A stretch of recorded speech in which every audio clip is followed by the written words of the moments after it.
అందరికీ నమస్కారం అండి. కల్తీ పాలు మరి ఈ విషాదకరమైన బాధాకరమైన సంఘటన మన తూర్పుగోదావరి జిల్లాలో జరిగింది. మరి ఈ సంఘటన మీద ఉన్నత అధికారులు ఎంక్వైరీ చేస్తున్నారు. మరి బాధితులందరికీ కూడా కూటమి ప్రభుత్వం అండగా ఉందని చెప్పడం జరిగింది. ఇప్పటికే 5 మరణించారు, పలువురు హాస్పిటల్లో ట్రీట్మెంట్ తీసుకుంటున్నారు. మరి మరణించిన వారికి ఒక్కొక్కరికి 10 లక్షలు చొప్పున అందించడం జరిగిందండి.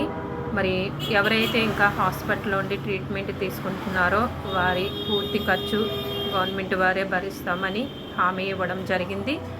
దీనికి సంబంధించిన మొత్తం వివరణ మీకు ఇప్పుడు వివరిస్తానండి. అయితే ప్రజలందరూ కూడా ఎటువంటి ఆందోళన చెందవద్దని, దీని మీద ఇంకా పూర్తి ఇన్వెస్టిగేషన్ జరుగుతుందని, మరి అందరూ కూడా సమన్వయం పాటించాలని చెప్పడం జరుగుతుందండి. ఇంకా ఎవరైనా ఎటువంటి బాధలకు లోనై బాధపడుతుంటే ఈ యొక్క కల్తీ పాలు వలన అందరూ కూడా వారిని అధికారులను సంప్రదించాలని హాస్పిటల్ నుంచి మరి ఎటువంటి సమాచారం ఉన్నా ఇవ్వాలని కోరుతున్నారండి. తూర్పుగోదావరి జిల్లా కల్తీ పాలు సంఘటన వివిధ ప్రాంతాలు లాలా చెరువు, చౌడేశ్వర్ నగర్, స్వరూప నగర్, వెంకటేశ్వర నగర్ మరి ఈ ప్రాంతంలో ప్రజలు చాలా ఇబ్బందులు పాలయ్యారు. విషాదకర పరిణామాలు. ఈ పాలు తాగిన వారిలో ఇప్పటి వరకు 5 మరణించారు. కిడ్నీ వైఫల్యం. పాలు తాగిన వారికి అనూరేరియా అంటే మూత్రం నిలిచిపోవడం వంటి సమస్య వచ్చి కిడ్నీలు దెబ్బతిన్నాయి. ప్రభావిత ప్రాంతాలు లాలా చెరువు, చౌడేశ్వర్ నగర్, స్వరూప నగర్, వెంకటేశ్వర్ నగర్. ప్రభుత్వం పోలీసుల చర్యలు. నిర్వాహకుడు గణేష్ను పోలీసులు అదుపులోకి తీసుకుని మరి ఎంక్వైరీ చేయడం జరిగింది. అన్నీ కూడా మేత గడ్డి దగ్గర నుంచి అన్నీ కూడా ఇన్వెస్టిగేషన్ చేయడం జరుగుతుంది. మృతుల కుటుంబాలకు ప్రభుత్వం 10 లక్షల చొప్పున సహాయం ప్రకటించింది. ప్రభావిత కాలనీలలో మెడికల్ క్యాంపులు ఏర్పాటు చేసి ఇంటింటికి సర్వే చేస్తున్నారు. అసెంబ్లీలో సీఎం చంద్రబాబు నాయుడు గారు కూడా మృతులకి సహాయం ప్రకటించి మరి బాధితులు ఎవరైతే ఉన్నారో వారికి పూర్తి ఖర్చు గవర్నమెంటే భరిస్తామని చెప్పడం జరిగింది. మనం తీసుకోవాల్సిన జాగ్రత్తలు. పాలు లేదా పెరుగు రుచికి చేదుగా ఉంటే అస్సలు వాడకండి అని చెప్తున్నారు.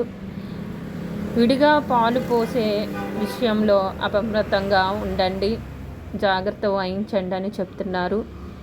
ఎవరికైనా వాంతులు లేదా మూత్ర విసర్జన నిలిచిపోవడం వంటి లక్షణాలు కనిపిస్తే వెంటనే ఆసుపత్రికి తరలించాలని చెప్తున్నారు. మన జాగ్రత్తే మన ప్రాణాలకు రక్షణ. శాసనసభ్యులు రాజానగరం నియోజకవర్గం ఎమ్మెల్యే బత్తుల బలరామకృష్ణ గారు, బొడ్డు వెంకటరమణ చౌదరి గారు మరి బాధితుల వద్దకు వెళ్ళి వారిని అన్ని విధాలుగా ఆదుకుంటామని అక్కడ జరిగిన సంఘటన అన్నీని తెలుసుకోవడం జరిగింది.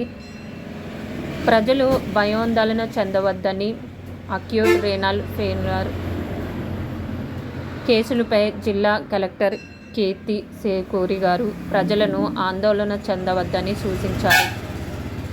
ఎస్పీ డి నరసింహ కిషోర్ గారు ప్రజలు సంయమనం పాటించాలని తెలిపారు.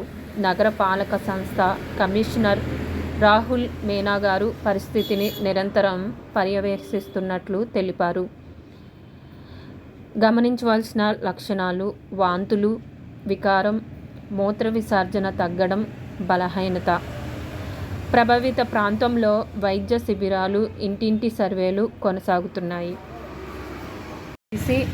పాల వ్యాపారిని అదుపులోకి తీసుకున్నారు.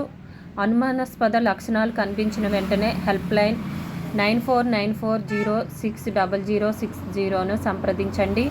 ప్రజలు అపోహలు నమ్మద్దు, అధికార ప్రకటనలు మాత్రమే విశ్వసించాలి. రాజమండ్రి కల్తీ పాల మరణాల వెనుక భయంకరమైన నిజం. రాజమహేంద్రవరం ఇటీవల పాలు తాగి 5గురు ప్రాణాలు కోల్పోయిన సంఘటన మనందరినీ కలిసివేస్తుంది. అసలు ఏం జరిగింది, నిజాలు ఏమిటి అన్నది ప్రతి ఒక్కరూ తెలుసుకోవాలి. దీని మీద ప్రతి వారు కూడా అవగాహన కలిగి ఉండాలని, మీకు ఎటువంటి అనారోగ్యపరంగా ఇబ్బందులు ఎదుర్కొంటున్న ఈ కల్తీ పాలు విషయంలో వెంటనే అధికారులను సంప్రదించాలని మరి సూచించడం జరిగిందండి. ప్రజలందరూ కూడా ఆందోళన చెందకుండా మన పై అధికారులను ఎప్పటికప్పుడు సంప్రదించి ఉండాలి.